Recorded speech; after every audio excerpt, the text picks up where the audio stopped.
పండించేవాళ్ళం. వరి అంటే ఒక సీజన్కి మాత్రమే ఆదాయం వస్తుంది. అలా కాకుండా మా పీడి గారు మేడం గారి యొక్క ఆదేశాలు అట్లనే ఏంటంటే మేము ఉన్న ఎకరన్నరలో అన్ని రకాల పంటలు పండించు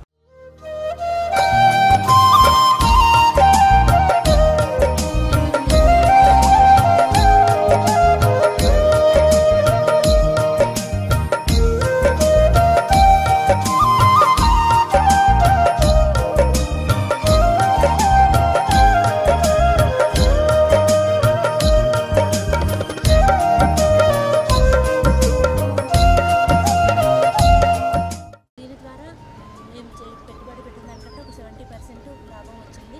1,50,000 వరకు